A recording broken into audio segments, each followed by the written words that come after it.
আজকের ডেটে একটা সমাজের বহু বড় সমস্যা হচ্ছে যে রোড সেফটি। স্পোর্টস কার যেগুলো আছে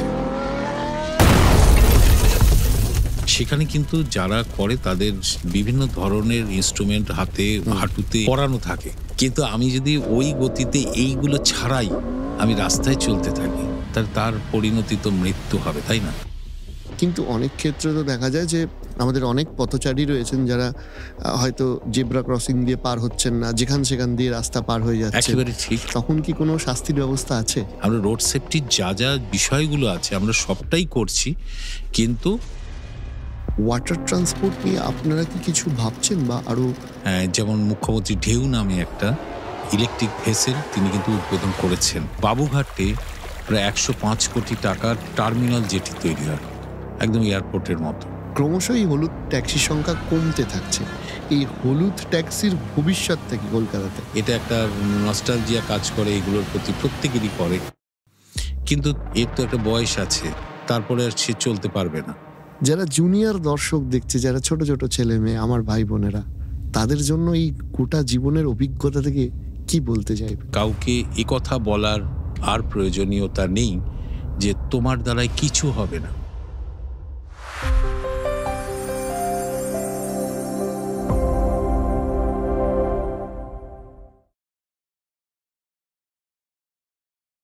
নমস্কার। আমাদের চ্যানেলকে আপনারা অনেক আশীর্বাদ করেছেন এবং তার জন্য আমরা অনেকটা এগোতে পেরেছি। আজকে বাংলা পডকাস্টের ইতিহাসে প্রথম কোনো দায়িত্বপ্রাপ্ত ক্যাবিনেট মিনিস্টার আসছেন, সেটা আমাদের চ্যানেল হোক বা যে কোনো চ্যানেল মিলিয়ে এটা প্রথম। তাই প্রথমেই ধন্যবাদ আপনাদের। তবে আমরা আজকে এখানে অতিথি হিসেবে পেয়েছি মাননীয় পরিবহন মন্ত্রী মাননীয় স্নেহাশিস চক্রবর্তী মহাশয়কে। আমরা ওনার থেকে অনেক কিছু আমাদের মনের প্রশ্ন আছে যেগুলো জানবো, এবং বহু প্রশ্ন আছে যেগুলো আপনাদের প্রশ্ন, সেগুলো আমরা জানবো। তাই আমাদের এপিসোডটি দেখতে থাকুন। পরিবহন নিয়ে, রাজ্যের পরিবহন বা ট্রান্সপোর্ট নিয়ে অনেক কিছু জানতে পারবেন। আর ফাইনালি আমরা ধন্যবাদ জানাচ্ছি বিরিয়ানিজম রেস্টুরেন্টকে। শ্রীরামপুর মাহেশে এই রেস্টুরেন্টটি অবস্থিত। বাংলার বিরিয়ানি খাওয়ার জন্য যে ডেস্টিনেশনগুলো আছে তার মধ্যে এটা অন্যতম সেরা। তো বিরিয়ানিজম আজকের আমাদের এই এপিসোডটি স্পন্সর। বিরিয়ানিজমকে অসংখ্য ধন্যবাদ। আপনারা যদি বিরিয়ানি লাভার হন তাহলে অবশ্যই একবার ঘুরে আসবেন বিরিয়ানিজমে। বিরিয়ানিজমের অ্যাড্রেস কিংবা লিঙ্ক ডেসক্রিপশনে দেওয়া রইল। সুতরাং চলুন এবার আমরা পরিবহন মন্ত্রীর কথা শুনে নিই তার মুখ থেকে। স্যার, ব্যস্ত সময় থেকে আমাদের আজকে এখানে আসার জন্য অনেক ধন্যবাদ আপনাকে। তবে স্যার, প্রথমেই একটা প্রশ্ন আমি আপনার থেকে জানতে চাই যে আজকের ডেটে একটা সমাজের বহু বড় সমস্যা হচ্ছে যে রোড সেফটি। আমাদেরও প্রচুর বন্ধুবান্ধব রাস্তাতে অ্যাক্সিডেন্টে আহত হয়েছে বা অনেকে মারাও গেছে। তো স্যার, আপনারা রোড সেফটি নিয়ে কি কি ভাবছেন এখন? আমি যারা দেখছেন আমাদের এই অনুষ্ঠানটা, আমি তাদের সকলকে শুভেচ্ছা জানাচ্ছি। সকলে ভালো থাকুন। এটা ঘটনা যে মানুষ তাকে ডেভেলপ করতে পারে, একমাত্র জীব হচ্ছে মানুষ। অন্য জীবেদের মতো শুধু খেয়ে বেঁচে থাকে না, মানুষ ভাবনা করতে পারে, চিন্তা করতে পারে, মানুষ নিজেকে কাল্টিভেট করে আরো উন্নত থেকে উন্নততর হতে পারে। মানুষই একমাত্র জীব যে শব্দের পাশে শব্দ বসিয়ে মালা গেঁথে মনের ভাব ভাষার মাধ্যমে প্রকাশ করতে পারে, তাই হচ্ছে শ্রেষ্ঠ জীব। আবার মানুষই কিন্তু হাসতে পারে, অন্য জীব হাসতে পারে না, তাই আনন্দময় জীব মানুষ। এখন এই মানুষ এই যে জ্ঞান বিজ্ঞানের উন্নতিতে সাহায্য নিয়ে সে এত ডেভেলপ করেছে, নিজেকে কমফোর্ট করেছে, ফলে মানুষের জীবনযাত্রাতে একটা গতি এসেছে। যত টেকনোলজি প্রযুক্তির আবিষ্কার মানুষকে গতি দিয়েছে তার জীবনযাত্রায়, সে গতি এসছে পরিবহনেও। গাড়ির সংখ্যা বেড়েছে, জনসংখ্যা বেড়েছে, গতি বেড়েছে, রাস্তাঘাট তৈরি হচ্ছে, নতুন ঝাঁ চকচকের রাস্তা হচ্ছে, ফলে সেখানেও গতি এসছে। এই অবস্থার মধ্যে অ্যাক্সিডেন্ট কিন্তু একটা বড় পার্ট, ফলে এটা আমাদের কাছে বিরাট একটা চিন্তার বিষয়। এখন যদি একটা উদাহরণ দিলে তুমি বুঝতে পারবে, সেটা হচ্ছে ভারতবর্ষে প্রতিদিন 500 মানুষ অ্যাক্সিডেন্টে মারা যাচ্ছে এই মুহূর্তে। তাহলে সরকার হিসেবে আমাদের কাজ হচ্ছে এটাকে কমানোর চেষ্টা করা, কারণ একটা মৃত্যুও কিন্তু বেদনাদায়ক। এবার আমাদের রাজ্যের মুখ্যমন্ত্রী মমতা বন্দ্যোপাধ্যায়, তিনি তো 2016 সালের 8ই July safe drive save life এই ভাবনা রোড সেফটির সাথে যুক্ত করেছিলেন। যুক্ত করে বেশ কিছু নির্দেশিকা তৈরি হয়েছিল যেটাকে মেনে চললে অ্যাক্সিডেন্ট কমতে থাকবে পশ্চিমবঙ্গে, এবং হয়েছেও তাই। ভারতবর্ষের মধ্যে আমরা হচ্ছে 11তম স্থানে। আমাদের আগে আরও 10টা রাজ্য আছে, মহারাষ্ট্র, তামিলনাড়ু ও উত্তরপ্রদেশ। এইসব রাজ্যগুলো অ্যাক্সিডেন্ট আমাদের থেকে অনেক বেশি, মৃত্যু আমাদের থেকে বেশি। আমরা 11 নম্বর স্থানে আছি। সেফ ড্রাইভ সেভ লাইফ এটাকে বলবৎ করার পর থেকে এগুলো কমেছে। তার মানে উদাহরণ তুমি ধরে নিতে পারো যে 2016 সালের আগে যেখানে 17,000 প্রতি বছর 17,000-এর বেশি অ্যাক্সিডেন্ট হতো, সেটা এখন 13,000-এর কমে নেমে গেছে বছর। অথচ গাড়ির সংখ্যাও বেড়েছে। গাড়ির সংখ্যা বেড়েছে। যেমন মৃত্যু প্রায় 7,000-এর 7,500-এর হতো, এখন সেটা 6,000-এর নিচে নেমেছে। কিন্তু এই যে তবু কিছু মানুষ মারা যাচ্ছে প্রতিদিন, এটাও তো চিন্তার বিষয়, এবং এটাও মেনে নেওয়া যায় না, কাম্যও নয়। তাই রোড সেফটি নিয়ে আমাদের প্রতি মুহূর্তে কাজ করতে হয়। কিন্তু কাজটা কি? কাজটা হচ্ছে যে গাড়ি কিভাবে চালাতে হবে, গাইডলাইন আছে কিভাবে সিগন্যাল মেনটেন করতে হবে, পথচারীদের জন্য নির্দেশিকা আছে কখন কিভাবে রাস্তা পারাপার করতে হবে, কি কি মেনে চলতে হবে। এই যে ট্রাফিক রুলগুলো তৈরি করা হয়, এই ট্রাফিক রুলগুলো তো সরকার তৈরি করে, আমরা তৈরি করি। এখন সেটা যদি সমস্ত মানুষ মেনে চলতো তাহলে কিন্তু দেখা যেত অনেক কমে গেছে। সেটা বাস্তবে হয় না, এবং সেক্ষেত্রেই অ্যাক্সিডেন্ট, দুর্ঘটনা ঘটতে থাকে। তাহলে আমরা কি করব? আমাদের কিন্তু চেষ্টা চালাতেই হয়, সরকারের চেষ্টা চালাতে। এর জন্য রোড সেফটি নিয়ে আমরা অ্যাওয়ারনেস করতে থাকি মানুষকে। স্কুল কলেজের যারা ছাত্রছাত্রী তাদের নিয়ে প্রোগ্রাম করা হয়, সাধারণ মানুষকে নিয়ে করা হয়, আর যে কিভাবে রাস্তা পারাপার করতে হবে, কি কি করা দরকার। তারপর যেটা করা হচ্ছে যে এই যে যারা ভাঙবে, ট্রাফিক রুলগুলো ভাঙবে, তাদের জন্য ফাইন, শাস্তিরও বন্দোবস্ত রাখা হয়েছে। কেন রাখা হয়েছে? কারণ এটা ফাইন মানে এক্ষেত্রে সরকার যে খুব একটা আয় করে ফেললো, আমাদের লাভ হলো, ওর মোটিভটা সেটা নয়। মোটিভটা হচ্ছে যে আপনি ট্রাফিক রুল মেনে চলুন। যারা মানতে চাইছে না তাদের একটা শাস্তি রাখা হয় যাতে মেনে চলুন। আমি খুশি হব সেই দিন যেদিন ফাইন করে কোনো অর্থই আমি আর পাবো না, কারণ মানুষ সব নিয়ম মেনে চলবে। আমরা সেইটাই হচ্ছে আমাদের গোল, সেই দিকে আমরা পৌঁছতে চাই। এবার ধরো যারা ড্রাইভার, তার হাতে স্টিয়ারিং থাকে, ড্রাইভারের ক্ষেত্রেও কিছু নিয়ম কানুন আছে, এবং তাদের চোখ পরীক্ষা, স্বাস্থ্য পরীক্ষা আমরা করে থাকি, নিয়মিত করে থাকি। এর মধ্যে যেটা বলতে চাই যে আমরা বেশ কিছু নতুন পদক্ষেপ নিয়েছি, এবং তোমরা যেমন দেখছো যে কিছুদিন আগে রেষারেষি করে বাস চালানোর ফলে কলকাতায় মারা গেল পরপর দুটো দুর্ঘটনায়। মাননীয় মুখ্যমন্ত্রীর সঙ্গে সঙ্গে আমাকে ফোন করলেন, তিনি উদ্বিগ্ন উত্তরবঙ্গ থেকে ফেরার পথে যেভাবে অ্যাক্সিডেন্টে মারা গেল একজন মহিলা। তো কিছু একটা করা দরকার। আমরা তখন ট্রাফিক পুলিশ এবং কলকাতা কর্পোরেশন, মেয়র সাহেব, এদের নিয়ে আমরা তড়িঘড়ি মিটিং করে আমরা কিছু পদ্ধতি নিলাম। পদ্ধতিটা হচ্ছে এটা, আমরা এই বেপরোয়াভাবে বাস চালানো এবং রেষারেষি করে বাস চালানো, সেটাকে বন্ধ আমরা করব। করার জন্য আমরা একটা অ্যাপ তৈরি করেছি। আচ্ছা, সেই অ্যাপটা লাগু হয়ে যাবে, এবং এটার জন্য আমরা এয়ারপোর্ট থেকে 10টি রাস্তাকে পাইলট প্রজেক্ট হিসেবে বেছে নেওয়া হয়েছে। সেখানে যত সরকারি বাস আছে, যত বেসরকারি বাস আছে, সবার ড্রাইভারদের আমরা ফোনের নাম্বার নিয়ে নিয়েছি। এবার যেটা করা হবে, ওই অ্যাপটা যখন চালু করব তখন ওই ফোনে তাকে ডাউনলোড করতে হবে। এবার ডাউনলোড করলে কি হবে, ওই ড্রাইভার সকালবেলা থেকে গাড়ি নিয়ে বেরোলেই পুলিশ প্রশাসন, ট্রাফিক পুলিশ তাকে পুরো ট্র্যাক করবে, সে কত জোরে চালাচ্ছে, ক্যাব সার্ভিসের মতো যেরকম ট্র্যাক করা যায়, বেপরোয়া চালাচ্ছে কিনা, এগুলো তাকে কন্ট্রোল করতে থাকবে।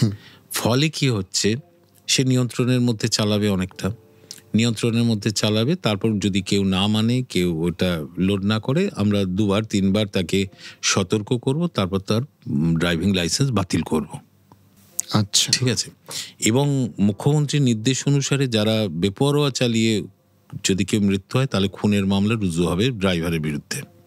দ্বিতীয় হচ্ছে, আমরা স্পিড ম্যানেজমেন্ট পলিসি নিয়েছি রাজ্য, যেটা ভারতবর্ষের মধ্যে প্রথম একটা রাজ্য নিল speed management policy. Chief secretary already নির্দেশিকা করেছেন যে কোন রাস্তায় কত গতিতে গাড়ি সর্বাধিক চলতে পারবে, কোন কোন গাড়ি, এবং কোন জায়গায় কোন এলাকায় তার সর্বাধিক গতি কত হবে, এটা অলরেডি নির্দেশিকা করা হয়েছে। আচ্ছা, তোমার এটা কিন্তু কোনো রাজ্য এখনো করেনি। কেন করা হলো? তার কারণ হচ্ছে যে এই যে গতিবেগ, এটা বোধহয় একদম নতুন নির্দেশিকা। আমি দেখছিলাম কালীঘাটের রাস্তায় 25 কিলোমিটার এরকম নতুন রাস্তা ধরে স্পিড করা হয়েছে। আমরা দেখেছি যে একটা কাইনেটিক এনার্জি আছে, একটা গতিবেগের, যেটাকে বলা হয় কাইনেটিক এনার্জি। একটা গাড়ি যদি 30 কিলোমিটার বেগে ধাক্কা মারে তাহলে তার মৃত্যুর সম্ভাবনা 10%, কিন্তু ওটা যদি 60 কিলোমিটার বেগে ধাক্কা মারে মৃত্যুর সম্ভাবনা 90%। তার মানে গতিবেগের ওপরে ক্ষয়ক্ষতিটা নির্ভর করে। তার মানে গতিটা যদি নিয়ন্ত্রণ করা যায় তাহলে অ্যাক্সিডেন্ট কিন্তু অনেক এড়াবে এবং যাবে। এর জন্য আমরা পলিসিটা নিয়েছি এবং নির্দেশিকা হয়েছে। স্যার, আমাদের একটা ছোট জ্বলন্ত প্রশ্ন, 2-3টে সমস্যা মাথায় আসছে। যেমন ধরুন, অলরেডি আমরা রাতে যারা কলকাতাতে যাতায়াত করি আমরা দেখি যে পুলিশের এখন আগের থেকে অনেক বেশি ড্রিঙ্ক অ্যান্ড ড্রাইভ যাতে না হয়, অ্যালকোহল চেক হয় নিয়মিত। কিন্তু স্যার, ড্রিঙ্ক অ্যান্ড ড্রাইভে অনেক রাতে মানুষ শিকার হচ্ছেন, মানে দুর্ঘটনার শিকার হচ্ছেন। আর দ্বিতীয়ত স্যার, এটা আমি ব্যক্তিগতভাবেও দেখেছি যে ধরুন ওভার স্পিডের ওপর তো একটা ফাইন থাকে, কিন্তু কলকাতাতে বহু এখন অর্থনৈতিকভাবে সক্ষম মানুষ রয়েছেন যারা দামি দামি হয়তো কোটি টাকার গাড়ি নিয়ে রাত্রিবেলা বেরোন এবং জোরে জোরে চালান। তাদের কাছে হয়তো 500 টাকা 1000 টাকা খুব একটা ফারাক ফেলে না, ফাইন দিয়ে দেবো এরকম একটা মেন্টালিটি। কিন্তু তারা অনেক ক্ষেত্রে আমিও দেখেছি যে তারা জোরে চালায় এবং সিগন্যাল ব্রেক করে রীতিমতো রাতের দিকে, বিশেষত যখন রাস্তা ফাঁকা থাকে। এই দুটো বিষয় নিয়ে আপনারা কি ভাবছেন? ঠিকই বলেছো। সেটা হচ্ছে যে এই যে রোড সেফটির ক্ষেত্রে যে এসওপি আমাদের আছে তার মধ্যে কিন্তু ওটাও আছে যে ড্রিঙ্ক করে গাড়ি চালানো যাবে না। এর জন্য পুলিশ ওগুলোকে চেক করছে, যন্ত্র দিয়ে চেক করছে, চেক করে যতটা কন্ট্রোল করা যায় সেটা করছে। এখন বিষয়টা হচ্ছে সবই ঠিক আছে, কিন্তু তারপরেও তোমার সম্ভবত মনে আছে যে এরকম একটা গাড়ির প্রচণ্ড অ্যাক্সিডেন্টে পুরো জীবনটাই শেষ হয়ে গিয়েছিল কয়েক বছর আগে, তাই না? তো এগুলো তো আমরা বন্ধ করার কথাই বলি, কিন্তু একেবারে সেই বুলডোজার নিয়ে নেমে পড়া সরকার তো আমরা নই। ফলে অনেক সময় এগুলো দ্রুত নিয়ন্ত্রণ করে ফেলাটা শক্ত হয়ে দাঁড়ায়। আজকেই পেপারে দেখছিলাম একটি মেয়ে মারা গেল ওই কার অ্যাক্সিডেন্টে। হ্যাঁ, সম্ভবত পুলিশ রিপোর্ট যেটা বলছে যে ওই দুটো গাড়ি নিয়ে তারা রেস করছিল, করতে করতে তারপরে জীবনটা নষ্ট হলো। এগুলো কাম্য হতে তো পারে না। যতটা পারা যায় ট্রাফিক পুলিশ তো এগুলো কন্ট্রোল করার চেষ্টা করবে, এটা তো ঠিকই। এখনো বাইক নিয়ে দেখি ঊর্ধ্বশ্বাসে চলে যায়, সে মাথার মধ্যে। এবং অনেক সময় মানে বহিরাজ্যে, আমি পুনেতে একটা ঘটনা দেখছিলাম যে একটা পোর্শে গাড়ি নিয়ে একটি ছেলে মেয়ে যাচ্ছিল বাইকে করে, তাদেরকে মানে যারা দামি গাড়ি বিশেষত 4 চাকা নিয়ে যাচ্ছে তাদের বেপরোয়া গতির জন্য যারা মরছে তারা হয়তো গাড়ির লোক না, তারা হয়তো পথচারী বা বাইকে ফিরছিল। একটা জিনিস বুঝতে হবে যে যখন স্পোর্টস কার যেগুলো আছে, যেগুলো দিয়ে রেস হয়, মানে যেটা তোমার একটা ক্রীড়াক্ষেত্র যাকে বলবো, সেখানে যেটা হয় স্পোর্টস, সেখানে কিন্তু যারা করে তাদের বিভিন্ন ধরনের ইনস্ট্রুমেন্ট হাতে, হাঁটুতে এগুলো পরানো থাকে যে অ্যাক্সিডেন্ট হলেও সে বেঁচে যাবে, হেলমেট ফেলমেট সব নিয়ে। কিন্তু আমি যদি ওই গতিতে এইগুলো ছাড়াই আমি রাস্তায় চলতে থাকি, তাহলে তার পরিণতি তো মৃত্যু হবে, তাই না? এর জন্য দেখা যাচ্ছে অনেক উন্নত দেশ হলেও অ্যাক্সিডেন্টকে কিন্তু পুরো নির্মূল করা যায়নি। সেখানে জনসংখ্যা কম, রাস্তা চওড়া, তারপরেও অ্যাক্সিডেন্ট ভয়ানক ভাবে।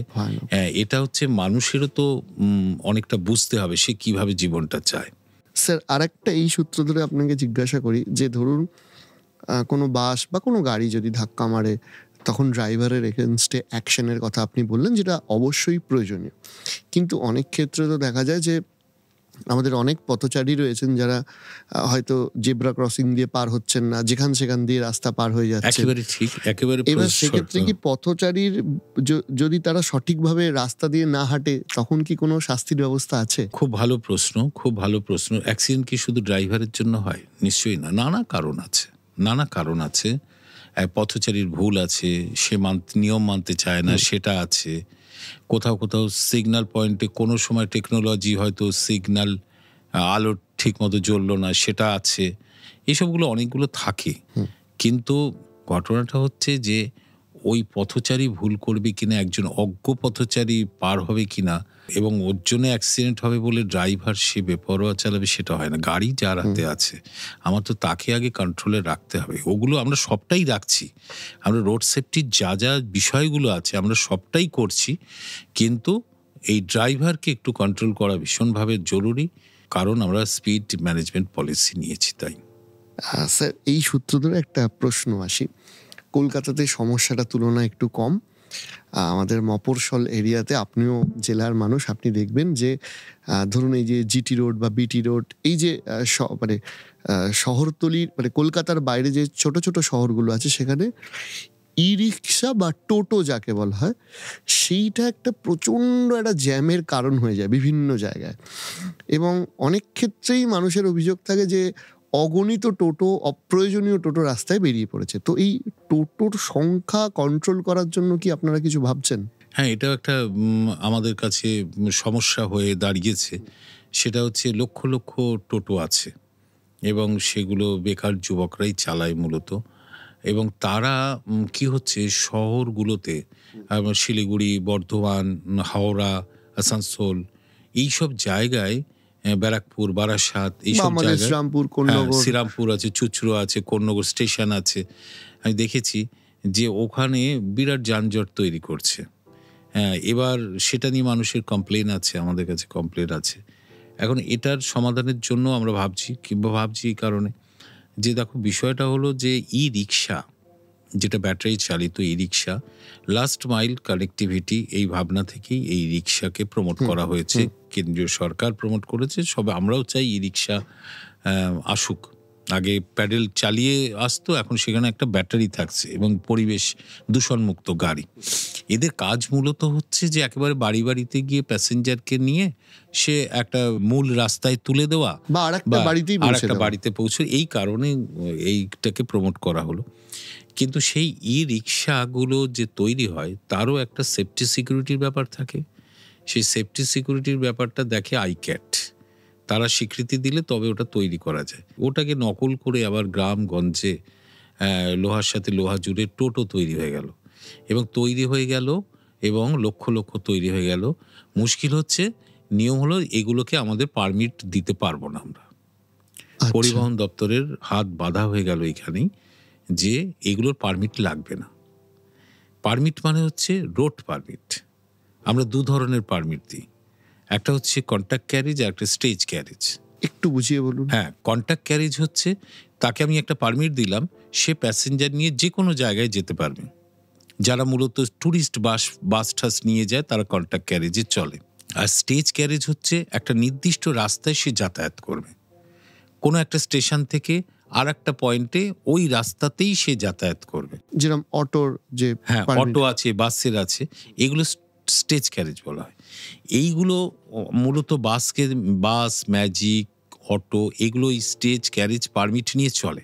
কিন্তু মানে ই ভেহিকেল, মানে ই রিক্সার ক্ষেত্রে এবং টোটোর ক্ষেত্রে ওগুলো প্রয়োজন নেই বলে কি হলো, তারা এরকম কিনতে লাগলো, কিনে রাস্তায় বেরিয়ে পড়তে লাগলো এবং তারা এসে ভিড় জমাতে লাগলো পুরো রেল স্টেশনের কাছে, বাজার এলাকায়, মানে যেখানে প্রচুর মানুষ যাতায়াত করছে, তখন চলে এলো।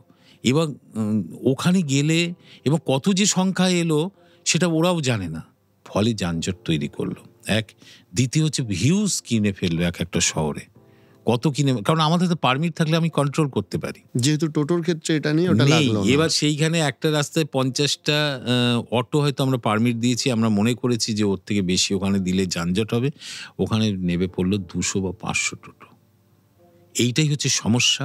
তো এটার জন্য এদের কিছু গাইডলাইন আমরা তৈরি করছি। আচ্ছা, অলরেডি করছি এবং এদের একটা কিউআর কোড দিয়ে একটা স্টিকার আমরা প্রতিটা টোটোকে মেরে তাকে আইডেন্টিফাই করব। আচ্ছা। এখন ওদের কাছে কোনো স্টিকার নেই, ওরা কিনেই চালায়। কোন শহরে মাঝখানে দেখছিলাম কিছু কিছু জায়গায় ওটা হচ্ছে ছোট ছোট নাম্বার প্লেট, নাম্বার প্লেট, ওগুলো হচ্ছে লোকাল মিউনিসিপ্যালিটি করেছে। আচ্ছা, ওরা কিছুটা কাজ করেছে, কিন্তু ট্রান্সপোর্ট দপ্তর থেকে এবার যেটা করা হচ্ছে ট্রাফিক পুলিশ সহ, সেটা হচ্ছে যত টোটো আছে, সেটা 5 লাখ থাক 10 লাখ থাক রাজ্যে, তাদের কিউআর কোড সহ আমরা একটা স্টিকার মারবো, মেরে আইডেন্টিফাই করবো। করার পর যেটা কি হবে, যে একটা শহরে 5,000 ধরো টোটো পাওয়া গেল, এবার ইলিগাল যেভাবে টোটো তৈরি হয় ওগুলো আমরা এফআইআর করে বন্ধ করে দেবো, তালা মেরে দেবো, যে ইলিগাল আর তৈরি করা যাবে লোকাল লেভেলে যেগুলো তো করা যাবে না, যে ইচ্ছা মতো আমি তৈরি করলাম, কিনে নামিয়ে দিলাম, সেটা আর করা যাবে না। ফলে আমাদের হাতে চলে এলো একটা বড় শহরে 5,000 টোটো। এবার 5,000 টোটোকে নিয়ে আরও কিছু গাইডলাইন আছে। 5,000 টোটোকে নিয়ে মিউনিসিপ্যালিটি, ট্রাফিক পুলিশ, পরিবহন দপ্তর, টোটো ইউনিয়ন, এদের নিয়ে বসে আমরা একটা ডিসিপ্লিন নিয়ে আসবো তাদের মধ্যে, যে যে জায়গাগুলো যানজট হচ্ছে সেই জায়গাগুলোতে ওরা কোন মোডে চালাবে, কোনো কিউ মেনটেন করে চালাবে, নাকি স্টেপ বাই স্টেপ আসবে, নাকি একদিক থেকে এসে বেরিয়ে যাবে, ওটা এক একটা এলাকায় এক এক রকম ভাবে নিজেরাই ঠিক করে নেবে। নিয়ে যদি এদের একটা ডিসিপ্লিনে নিয়ে এসে ওই যানজটটা থেকে মুক্ত করতে পারি, তাহলে টোটোর সমাধান হয়ে যাবে, টোটো সমস্যার। এবং সেটাই আমরা করতে চলেছি, আশা করি এটা সাকসেসফুল করতে পারবো। একটাই, যে কোনো টোটোর একজন টোটোওয়ালারও জীবন জীবিকা আমরা নষ্ট করব না, অর্থাৎ সেটা বৈধ হোক অবৈধ হোক, কারণ তার পেছনে একটা পরিবার আছে। কত কঠিন কঠিন কাজ একজন মন্ত্রী হয়ে আপনাকে করতে, আমি শুধু ভাবছি। হ্যাঁ, সমস্যা আছে, কারণ এটা প্রতিটি 5 লক্ষ 6 লক্ষ টোটোকে নিয়ে চলা খুব কঠিন, কাজটা ভীষণ কঠিন। তাও কিন্তু আমরা বসে তো থাকতে পারি না, কারণ আমি মনে করলাম যে এখনই যদি এটার বাঁধন না দেয়া হয়, তাহলে আজ 10 লক্ষ আছে, কাল টোটো বিস্ফোরণ হয়ে যাবে একটা শহরে। তখন ওরাও সার্ভাইভ করবে না। যদি যাত্রীর থেকে টোটোর সংখ্যা বেশি হয়, তাহলে তো ওরা জীবিকাটাও চালাতে পারবে না। এটা ওরা বোঝে না, এটা বোঝাতে হবে যে আমার একটা শহরে 10,000 যাত্রী রোজ যাতায়াত করে, আমার টোটো আছে 2,000, তাহলে প্রত্যেকে গড়ে 5 জন করে পাচ্ছে। কি যদি 10,000 টোটো নেমে যায় একটা, তার সংসার চলবে না, টোটো দাম উঠবে না। ফলে এখনই নিয়ন্ত্রণ করা দরকার বলেই আমরা এই গাইডলাইনগুলো তৈরি করছি, তৈরি করে একটা ডিসিপ্লিন আশা করি যত দ্রুত সম্ভব ইমপ্লিমেন্ট করার জন্য। স্যার, আরেকটা গুরুত্বপূর্ণ ব্যাপার আমরা দেখি যে এখন আমাদের ক্যাব সার্ভিসটা কলকাতাতে অনেক বেড়ে গেছে। তো অনেক ক্ষেত্রেই দেখা যাচ্ছে যে ক্যাবগুলো অফিস টাইমে হোক বা প্রয়োজনীয় সময় হোক, সারচার্জ বলে অনেক বেশি অনেক সময় দাবি করে। তো এগুলো কি পরিবহন দপ্তরের পক্ষ থেকে কিছুটা আপনারা কন্ট্রোল করার চেষ্টা করেছেন? বিভিন্ন কোম্পানিগুলোর আলাদা করে নাম আমি বলছি না, যে অনেকগুলো কোম্পানি এই ক্যাব চালায় এবং তারা অবশ্যই আমাদের কন্ট্রোলের মধ্যে থাকে, এবং আমরা তাদের নিয়ে মাঝে মাঝে পাবলিক যে ওপিনিয়নগুলো পাই, যাত্রী সাথী তো আপনারাও একটা, এটা নিয়ে আমরা তাদের সাথে বসি, তাদের বিভিন্ন নির্দেশিকা পাঠাই যে যাত্রীরা খুশি হচ্ছে না, যাত্রীরা এসি পাচ্ছে না, কিংবা ভাড়া বেশি নিয়ে নেওয়া হচ্ছে। আমি একজন সাধারণ মানুষের পক্ষ থেকে আপনার কাছে, আপনি যেহেতু মন্ত্রী মহাশয়, আমি আপনাকে সমস্যাটা তুলে ধরছি। একটা হচ্ছে সারচার্জ, দ্বিতীয়ত হচ্ছে অনেক সময় রাতের দিকে ড্রাইভাররা যেতে চান না, তৃতীয়ত হচ্ছে যেটা ভাড়া দেখায় তার থেকে অনেক বেশি টাকা ড্রাইভাররা দাবি করে নিতে থাকে। হ্যাঁ, এখন আমি এসে এই সমস্যাগুলো সাধারণ মানুষের থেকেও শুনে সেই সব কোম্পানিগুলোকে নিয়ে এবং যারা এই গাড়িগুলোকে সাপ্লাই দেয় তার সেই ইউনিয়নগুলোকে নিয়েও আমি বসেছিলাম। এখন দুপক্ষ থেকেই কিছু অনুযোগ আমরা পেয়েছি। অভিযোগ হচ্ছে এটা যারা গাড়ি দিয়েছেন তারা বলেন যে অ্যাকচুয়ালি আমরা যে কমিশনটা পাওয়ার কথা, অর্থাৎ 100 টাকায় 20 টাকা কোম্পানি রাখবে, 80 টাকা হচ্ছে ড্রাইভার, এটা আমরা কম পাই, আমাদের কোম্পানি অনেক সময় টর্চার করে, আমাদের বন্ধ করে দেয়, ইত্যাদি ইত্যাদি। আর সাধারণ মানুষও বলে যারা গাড়ি দিচ্ছেন তারা দুর্ব্যবহার করেন, সারচার্জ নেন, বেশি টাকা নেন, গরমকালে এসি চালান না, যে কম টাকায় আমরা চালাবো কি করে, ইত্যাদি ইত্যাদি আচ্ছা, আমরা এগুলো নিয়ে আমরা অবশ্যই যে কোম্পানিগুলো অ্যাপ ক্যাব চালায় তাদের কড়া নির্দেশ এবং অনেককে ফাইন পর্যন্ত আমরা করেছি, যেগুলো মেনে চলতে হবে এবং তাদের নির্দিষ্ট অফিস থাকতে হবে যেখানে পাবলিক গ্রিভ্যান্স জানাতে পারবে, সেগুলো করেছি। পাশাপাশি আমরা যেটা করে ফেললাম সেটা হচ্ছে এইটা দূর করার জন্য আমরা যাত্রী সাথী অ্যাপ, মাননীয় মুখ্যমন্ত্রী তিনি নাম দিয়েছেন এবং সেটা দিয়ে যাত্রী সাথী অ্যাপ আমরা চালু করলাম। কেন করলাম না, এই কলকাতায় প্রায় 70,000 ছোট গাড়ি আছে, 70-80,000। তারা বিভিন্ন কোম্পানির সাথে নাম এনরোল করে রেখেছে, যে তাকে আগে ভাড়া দেবে তার হয়েই চলবে। এক একটা গাড়ি প্রায় সব ক্যাব সার্ভিসের সাথে যুক্ত আছে। এবার সেখানে সরকারও এই অ্যাপ ক্যাব নিয়ে ঢুকলো যাত্রী সাথী নামে। এখন আমরা কেন ঢুকলাম, আমরা ঢুকে যেটা করলাম সেটা হচ্ছে ওই যে 100 টাকা ভাড়া তার 20 টাকা নিয়ে নিত কোম্পানি, আমরা তো প্রফিট করব না সরকার, আমরা শুধু একটা ছোট্ট অপারেটিং চার্জ আমরা নেব, নিলে সেটা সাপোজ 100 টাকার 20 টাকার মধ্যে সেটা হয়তো 5 টাকা বা 8 টাকা হবে। এই বাকি টাকাটা আমরা দুটো ভাগে ভাগ করছি। একটা হচ্ছে যাত্রীরা একটু কম ভাড়ায় যেতে পারবে, তার 100 টাকার ভাড়াটা 96 হবে, আর এই যে 80 টাকা পাচ্ছিল যে ড্রাইভার, সে হয়তো 85 টাকা পাবে বা 88 টাকা পাবে। মানে ওই দুটো লাভের একটা অংশটা আমরা দুজনকে ডিস্ট্রিবিউট করছি, ফলে এর ভাড়াটাও কম হচ্ছে এবং এরাও গাড়ি যারা দিয়েছে তারাও আয় বেশি করতে পারছে। এখন এই মুহূর্তে প্রায় 35-40 হাজার গাড়ি এই যাত্রী সাথীর সাথে যুক্ত হয়েছে।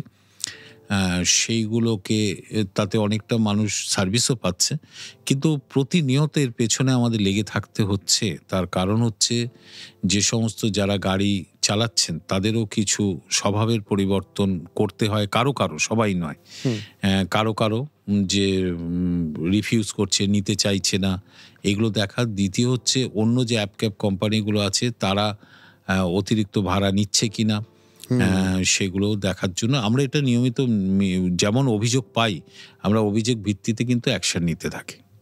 ওয়াটার ট্রান্সপোর্টটা একটা আমাদের কাছে খুব ভালো অপশন হতে পারে, তো ওয়াটার ট্রান্সপোর্ট নিয়ে আপনারা কি কিছু ভাবছেন বা আরো বেটার করে আরো ভালোভাবে এটাকে ইউটিলাইজ কি করে করা যায়? অবশ্যই, মানে ওয়াটার ট্রান্সপোর্টের উপর আমাদের বড় কাজ চলছে এবং মুখ্যমন্ত্রীর ভাবনা অনুযায়ী আমরা সেইগুলোকে সাজিয়েছি। ডায়মন্ড হারবারের নূরপুর থেকে ত্রিবেণী পর্যন্ত এই জায়গাটায় অজস্র নতুন জেটি তৈরি হচ্ছে, নতুন নতুন ভেসেল তৈরি হচ্ছে এবং তার মধ্যে যেমন ডিজেল পরিচালিত ভেসেল আছে তেমনি ইলেকট্রিক চার্জে চলে এরম ভেসেলও তৈরি হচ্ছে। হ্যাঁ, যেমন মুখ্যমন্ত্রী ঢেউ নামে একটা ইলেকট্রিক ভেসেল তিনি কিন্তু উদ্বোধন করেছেন, এই মাসখানেকের মধ্যে করেছেন প্রথম, এবং ভারতবর্ষে প্রথম। এটা আমাদের গার্ডেন রিচ শিপইয়ার্ড তৈরি করেছে এবং এরা আরও আমরা 13টা ইলেকট্রিক ভেসেল অর্ডার করে দিয়েছি, ওয়ার্ক অর্ডার দিয়ে দিয়েছি, ওটাও গার্ডেন রিচ তৈরি করছে। ওটা আমরা বাবুঘাট বা এগুলোতে দিয়ে দেবো এবং এর জন্য ওখানে চার্জিং স্টেশন তৈরি করতে হবে। সেই মিলেনিয়াম পার্কে আমাদের চার্জিং স্টেশন আছে। এছাড়াও অজস্র জেটি তৈরি হচ্ছে, নতুন নতুন জেটি, এবং শুধু জেটি প্যাসেঞ্জার পার হওয়ার জেটি নয়, আমরা এবার তৈরি করছি রোরো জেটি। রোরো সার্ভিস মানে হচ্ছে সেই জেটি দিয়ে, সেই ভেসেল দিয়ে গাড়ি পারাপার হয়ে যাবে, বাস চলে যাবে, ট্রাক চলে যাবে, ছোট কিছু ঘাটের দিকে আছে। হ্যাঁ, ওখানে একটা ছোট আকারের আছে, ওইটা আমরা এই গঙ্গা পারাপার করায় বেশ কিছু জায়গা আমরা এটা করব। একেবারে ডায়মন্ড হারবারের কুকরাহাটি থেকে রায়চক পর্যন্ত একটা ধরা হয়েছে জায়গা। এছাড়া শালিমার, গার্ডেন রিচ, তারপর ওদিকে ভদ্রেশ্বর, ওদিকে ত্রিবেণী, এইসব অনেকগুলো জায়গা আমরা খুঁজছি যেখানে আমরা এই রোডও জেটিগুলো তৈরি করব, তাতে অনেকগুলো গাড়ি পার হয়ে যাবে।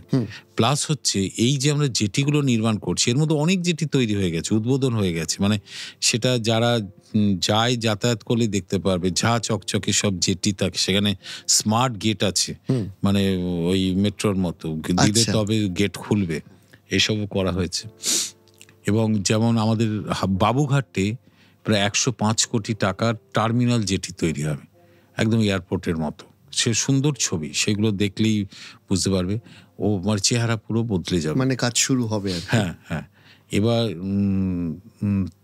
আর যে অনেক যে জেটি তৈরি হচ্ছে তার মধ্যে অনেক জায়গায় ওই টার্মিনাল জেটি হবে, অর্থাৎ জেটিটা যেখানে শেষ হচ্ছে সেখানে 500 মিটার পর্যন্ত আমরা ডেভেলপ করব, অর্থাৎ সেখানে ক্যাফে থাকবে, ওয়াশরুম থাকবে, ওয়েটিং রুম থাকবে, আলো থাকবে, রাস্তা থাকবে, করে একটা অন্য চেহারা হয়ে যাবে।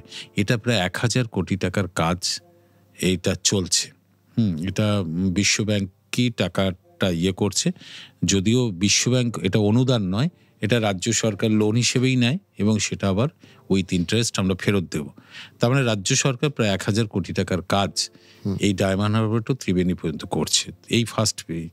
এবং এটার পরে আমরা আবার ত্রিবেণী টু চলে যাব পুরো ফারাক্কা পর্যন্ত। এইভাবে ডেভেলপমেন্ট হবে, জলপথে ডেভেলপমেন্ট হবে। আমাদের কলকাতা শহরের যখন বিভিন্ন আর্টিস্টরা ছবি আঁকেন তখন হলুদ ট্যাক্সি একটা থাকে, তো ক্রমশই হলুদ ট্যাক্সির সংখ্যা কমতে থাকছে। এই হলুদ ট্যাক্সির ভবিষ্যৎটা কি কলকাতাতে?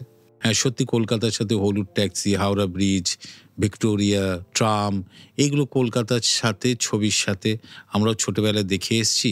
এটা একটা নস্টালজিয়া কাজ করে এগুলোর প্রতি, প্রত্যেকেরই করে।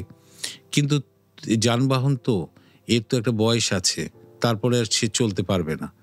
কতদিন তাকে বাঁচিয়ে রাখা যাবে তার যদি যন্ত্রপাতি নষ্ট হয়ে যায়? এখন এই হলুদ ট্যাক্সিগুলো অ্যাম্বাসেডার আকারেই তৈরি হতো বিড়লা কোম্পানিতে। সে কারখানা তো বন্ধ হয়ে গেছে, এখন আর উৎপাদন হয় না। বহু বছর হলো, 10, 12, 15 বছর হলো বন্ধ হয়ে গেছে। ফলে যে গাড়িগুলো এখনো আছে প্রায় সংখ্যাটা প্রায় 4,500 হবে হলুদ ট্যাক্সি। এখন এরা এখনো চলছে, অনেকগুলো গাড়ি অচল অবস্থায় রয়েছে।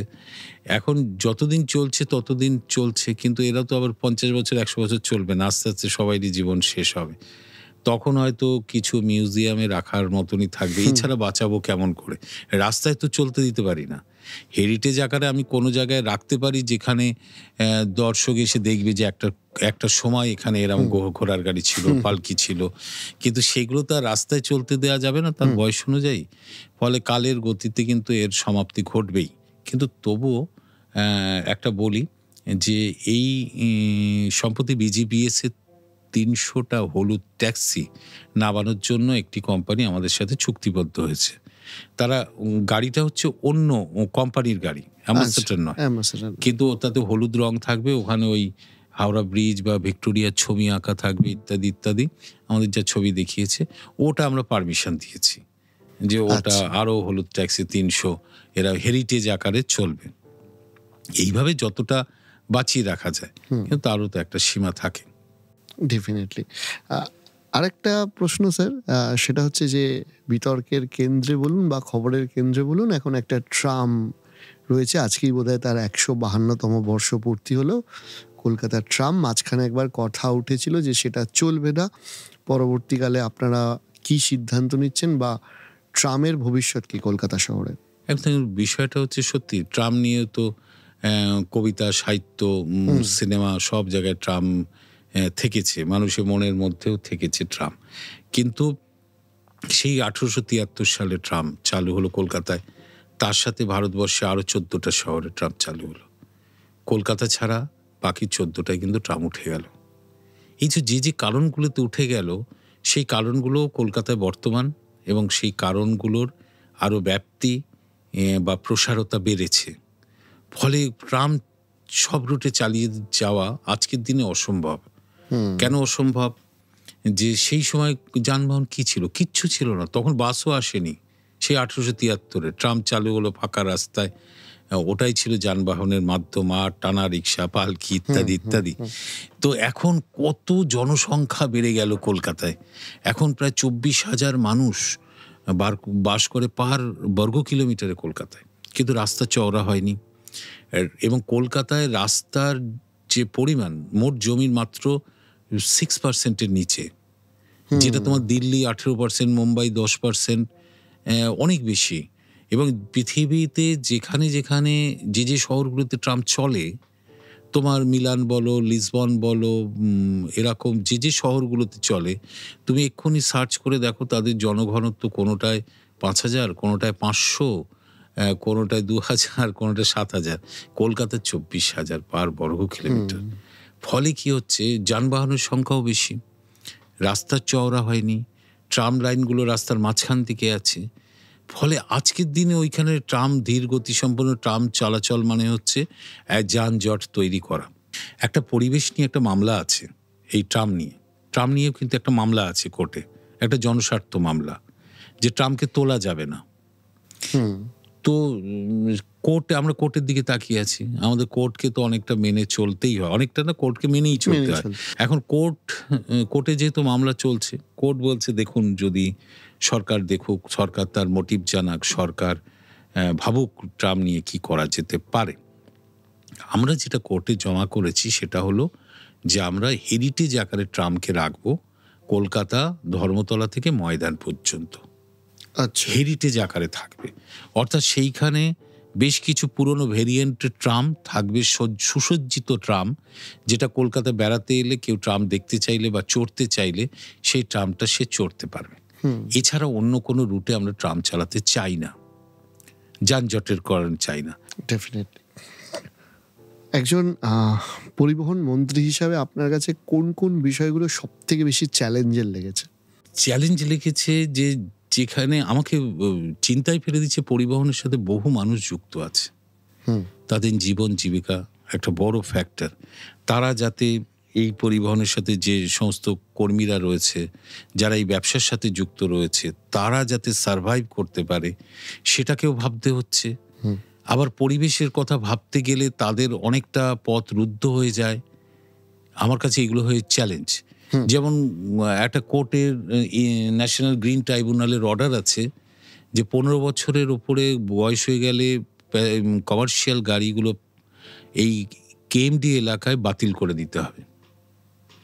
আমার কাছে একটা বড় চ্যালেঞ্জ এইগুলোকে বন্ধ করা। তাহলে আমি এক্ষুনি 2,500 বাস বসে যাবে। এই 2,500 বাস বসে গেলে তারা যে আবার 2,500 বাস কিনে ফেলতে পারবে সে আর্থিক ক্ষমতা তাদের অনেকেরই নেই। 2,500 বাস বসে গেলে গণপরিবহনের কি হবে? এখনই বাস কমে যাচ্ছে, কারণ ডিজেলের দামটা এত বেড়ে গেছে বিজেপি সরকার আসার পরে, যে গত 10 বছরে প্রায় দ্বিগুণ হয়ে গেছে। 60 টাকা ছিল, হয়ে গেছে 93 টাকা। ফলে পার কিলোমিটার কস্ট কিন্তু তুলতে পারছে না বাস মালিকরা।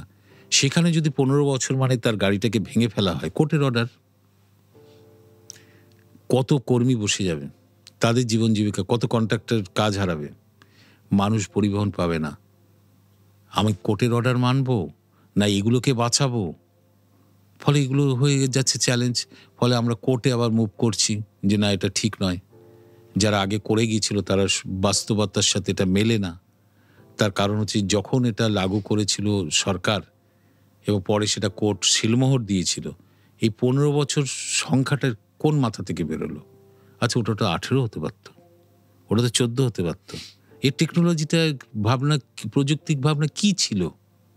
একটা সরকার বসে ঠিক করে ফেলতে পারি একটা গাড়ির বয়স কত হবে, এবং ওই 15 বছরে ভাঙলেই পরিবেশ ঠিক থাকবে, 18 বছরে ভাঙলে একবার পরিবেশ নষ্ট হবে। এই ভাবনাটা এলো কোথা থেকে? আমাকে ওইসব খুঁজে খুঁজে দেখতে হচ্ছে কি কি ডিসিশন নেওয়া হয়েছিল। দেখছিলাম আগার সরকার নিয়েছিল 15, তারা নিজেদের মতো করে। এবার কোর্ট সেটা একটা মামলা হলো, মানে যারা বাস অ্যাসোসিয়েশন তারা মামলা করলো যে আমি 15 বছর তো দামই তুলতে পারবো না গাড়িটার। তখন যেই মামলা হলো, কোর্ট সিলমোহর দিয়ে দিল সরকারি ইয়েতে যে ঠিক আছে, পরিবেশ দূষণ রুখতে গিয়ে এটা ঠিকই আছে। কিন্তু তখন ছিল BS2 স্টেজ গাড়ির, এখন BS6। এখন অনেক উন্নত যন্ত্রপাতি, পরিবেশ দূষণ কমায়। আরেকটা হচ্ছে, আমার গাড়িটাকে যদি আমি যত্নে রাখি, আমি সেটাকে 15 বছর ভেঙে ফেলবো? তার মানে এটা আমার কাছে অযৌক্তিক লেগেছে। আমার কাছে বিষয়টা হচ্ছে যে গাড়ি আমি ভেঙে ফেলবো, স্ক্র্যাপ করব, এটা তার স্বাস্থ্যের উপর নির্ভর হওয়া উচিত। এটা আমরা ঠিক করে দিতে পারি না তার বয়স। মুখ্যমন্ত্রীও প্রচণ্ড পরিমাণে উদ্বিগ্ন। ওনারা তিনি নির্দেশ দিলেন যে তোমরা কোর্টে মুভ করো, যেহেতু কোর্টের অর্ডার আছে যে এই 15 বছর না, এটা মেয়াদটা আরও বাড়ানো, 20 বছর বাড়ানো বা যাই হোক আরও বাড়িয়ে দেওয়া। উনি বয়স বাড়ানোর জন্যই বলেছেন, এবং সেটাই স্বাস্থ্য পরীক্ষা, সুনির্দিষ্টভাবে স্বাস্থ্য পরীক্ষা করে যে গাড়ি পলিউশন ছড়ায় সেটাকেই স্ক্র্যাপ করা উচিত, আর যে ছড়ায় না তাকে ভাঙা উচিত। তার বডি সব ঠিক আছে, আমি গাড়িটাকে ভেঙে ফেলছি। এগুলো অবাস্তব মনে হয়েছে, এগুলো চ্যালেঞ্জ, এগুলোকে কিভাবে মোকাবিলা করা হবে আর কি। এরকম অজস্র চ্যালেঞ্জ পরিবহনে আছে। আরেকটা বাস নিয়ে যেহেতু এত কথা হচ্ছে, সেটা হচ্ছে যে অলরেডি ধরুন কলকাতা থেকে আমরা দীঘা, পুরী, দার্জিলিং এই যে যাই, এখানে ফ্রিকুয়েন্ট এখন ভলভো বা এই ধরনের বাস এসে গেছে আমরা দেখছি। কারণ বহু ক্ষেত্রেই বাঙালিরা এই জায়গাগুলো যায়, ট্রেনের টিকিট পাওয়া যায় না বলাই চলে, মানে অন্তত 2-3 মাস আগে থেকেই সব ওয়েটিং লিস্ট হয়ে যায়। প্রথমত হচ্ছে এই যে রুটগুলোতে বাস চলছে বা এইগুলোতে অনেক ক্ষেত্রে আমি দেখি যে সরকারি এসবিএসটিসিরও কিছু বাস থাকে শিলিগুড়ি বা ইত্যাদিতে, সেইগুলো নিয়ে আপনারা কি ভাবছেন? আর একটা ছোট অভিযোগ, সেটা হচ্ছে যেরকমভাবে ক্যাবগুলো সারচার্জ চাপায়, সেরকমভাবে দেখা যাচ্ছে ধরুন 25শে ডিসেম্বর বা 1 জানুয়ারি যখন খুব পিক সিজন, তখন যে ভাড়াটা ভলভো বাসের এখান থেকে শিলিগুড়ি 1200 টাকা হয়, সেটা তারা 2,500-3 হাজার টাকা নিচ্ছে। তো এই দিকগুলো নিয়ে আপনারা কি দেখুন, কিছু বিষয়টা যে সিদ্ধান্ত আমাদের নিচ্ছেন? দেশে মিক্সড ইকোনমি আছে, মিশ্র অর্থনীতি আছে, না ধনতান্ত্রিক না সমাজতান্ত্রিক। ধনতান্ত্রিক সমাজতান্ত্রিকের ভালো দিকগুলো নিয়ে জওহরলাল নেহরুর নেতৃত্বে মিক্সড ইকোনমি চালু হলো ভারতবর্ষে। অর্থাৎ এখানে সরকার গরিব মানুষের জন্য, আর্থিক দিক থেকে দুর্বল মানুষের জন্য তাদের প্রোটেকশন দেওয়ার জন্য সরকারি উদ্যোগে অনেকগুলো প্রতিষ্ঠান চালানো হয়। রেল চালানো হয়, হাসপাতাল চালানো হয়, স্কুল চালানো হয়, এগুলো সরকার চালায়। পাশাপাশি ব্যক্তিগত উদ্যোগকে প্রমোট করার জন্য ব্যক্তিগত উদ্যোগও পাশাপাশি সমান্তরাল আছে। সরকারি বেসরকারি দুটোই সমান্তরালভাবে চলে। বেসরকারি উদ্যোগে গিয়ে যার প্রতিভা আছে, তার যোগ্যতা আছে, সে ব্যবসা বাণিজ্য করে চলতে পারে। এটাই তো আমাদের অর্থনীতি। তেমনি পরিবহনের ক্ষেত্রে সরকারও কিছু চালায়, বেসরকারি উদ্যোগও চালায়। কিন্তু সরকার যেগুলো চালায় সেগুলো সরকারি সাধারণ মানুষকে প্রোটেকশন দেওয়ার জন্য। কিন্তু বেসরকারি উদ্যোগ যেগুলো যারা চলছে তারা তো প্রফিট আর্ন করতে চায়, ফলে তাদের ভাড়া ঠাড়া বেশি হয়। এবং সেখানে আমি বলছিলাম যে আমরা দু ধরনের পারমিট দিয়ে থাকি, এদেরও পারমিট আমরা দিই, একটা কন্ট্যাক্ট ক্যারেজ, একটা স্টেজ ক্যারেজ। স্টেজ ক্যারেজের ক্ষেত্রে আমরা একটা ভাড়া ঠিক করি, এটা ঘটনা করে দেওয়া আছে, বাস টাসের ভাড়া ওই পার কিলোমিটার ন্যূনতম একটা 3 কিলোমিটার বা ইয়েতে 7 টাকা ভাড়া, এসব মুখ্য আমাদের সরকার করে দিয়েছিল, সেটা চলে। কিন্তু যে সার্ভিসগুলোতে ভ্যালু অ্যাডেড থাকে, ভালো করে বুঝতে হবে, ভ্যালু অ্যাডেড থাকে, সেখানে এসি দিয়ে দেওয়া হলো, আরও কমফোর্ট দিয়ে দেওয়া হলো, দারুণভাবে শোয়ার জায়গা দিয়ে দেওয়া হলো, দারুণ সিট দিয়ে দেওয়া হলো, সে কি করে ওই ভাড়ায় চলবে? এই ভ্যালু অ্যাডেড সার্ভিসের ক্ষেত্রে কিন্তু সরকার কোনো ভাড়া ঠিক করে না। ওটা সাধারণ মানুষ, যেমন এয়ারপোর্টে ইন্ডিগো বা ইত্যাদি ইত্যাদি প্লেন, বেসরকারি প্লেন চলে, তেমনি এখানেও বেসরকারি উদ্যোগে যে বাসগুলো চাচ্ছে, যার যা বাসের দাম বেশি, তার কমফোর্ট জোন বেশি, সুযোগ সুবিধা বেশি দিচ্ছে, তারা সেইভাবে ভাড়া ঠিক করে। এখানে সরকারের নিয়ন্ত্রণ করার কোনো জায়গা নেই।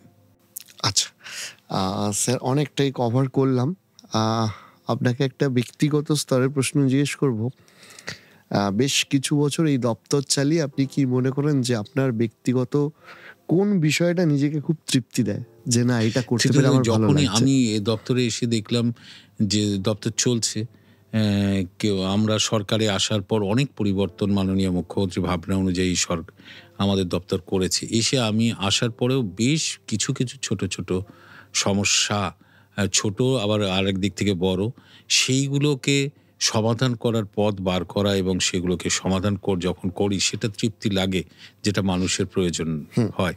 যেমন আরটিও লেভেল, যে জেলা স্তরে আরটিও লেভেলে সাধারণ মানুষ গেলে হ্যারাস হওয়া, একটা দালাল চক্রের মধ্যে পড়া, এটাকে দূর করার জন্য আমরা ভাবলাম 72টা ফেসলেস সার্ভিস চালু করলাম অনলাইন।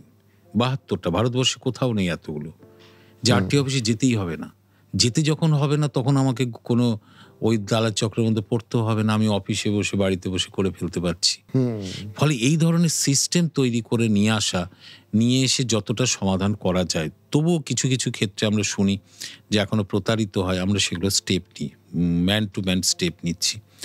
এবং আমাদের আইটি ডিপার্টমেন্ট যেটা করেছে, তারাই এগুলো তৈরি করেছে, ট্রান্সপোর্টের হাতে আছে। যে বাংলাদেশের যে চেকপোস্টগুলো আছে, সে চেকপোস্ট পেট্রাপোল থেকে শুরু করে একদম চ্যাংরাবাঁধা, গোজারাঙ্গা, তারপর মেহেদিপুর, ফুলবাড়ি পর্যন্ত চেকপোস্ট, যেখান থেকে সব বাংলাদেশ এক্সপোর্ট হয়, গাড়িগুলো যায়, সেটা বামফ্রন্টের সময় থেকে 40 বছর সেখানে একটা মাফিয়া রাজ কাজ করত। অর্থাৎ সেখানে গাড়িগুলোকে যেতে দেয়া হতো না, দিনের পর দিন সেখানে আটকে রাখা হতো, 30 দিন 40 দিন ওই লোড করা গাড়ি, ফলে সেখানে তাদের খরচই হতো 30-40 হাজার। তো সেখানে ওই ওপারে এক্সপোর্ট করতে না পেরে তারা কি করতো, ওগুলোকে আবার আনলোড করে দিত, তারপর লোকাল ওই ওরা সব মিলে সেগুলো এক্সপোর্ট করতো অন্য গাড়িতে। তো সেই নিয়ে কত মানুষ ওর সাথে যুক্ত হয়ে গেল, কিন্তু কাজটা তো ঠিক ছিল না। এখানে ট্রান্সপোর্ট বা সরকারের কোনো আয়ও ছিল না, কিন্তু কিছু মানুষ ওখানে প্রতারিত হতো। এটা এসে আমরা কিন্তু পুরো নির্মূল করে দিলাম। এসে একটা সুবিধা পোর্টাল আমরা চালু করলাম, যে পোর্টালের মাধ্যমে একটা নির্দিষ্ট ফিস সরকারকে দিলে 2000 থেকে 5000 টাকা আছে গাড়ির লোড ক্ষমতা অনুযায়ী। পাটনা থেকে কেউ যদি 200 গাড়ি এক্সপোর্ট করতে চায়, ওই ফিস জমা দিলে আমি তাকে একটা ডেট দিয়ে দিচ্ছি, সেই ডেটে 200 গাড়ি নিয়ে সোজা সে বাংলাদেশে ঢুকে যেতে পারছে। আর ওই বাধাগুলো কোথাও নেই। ফলে এখান থেকে সরকারে আমার 2 বছরে আয় হয়েছে 650 কোটি। এবং ট্রান্সপারেন্সিও এসছে। হ্যাঁ, ট্রান্সপারেন্সি এসছে। এটা তৃপ্তি দেয়। রেভিনিউটা জাম্প করে বেড়ে গেছে অনেকটা। এর ফলে অনেকভাবে রেভিনিউ, ট্রান্সপোর্ট একটা রেভিনিউ দেয় সরকারকে, আর সেই রেভিনিউটার ডেভেলপমেন্ট আকারে আবার মানুষের কাছেই ফিরে যায়। সেটা অনেকটা বেড়েছে। গত 10 বছরে যা বেড়েছে 2 বছরে ঠিক ততটা বেড়েছে।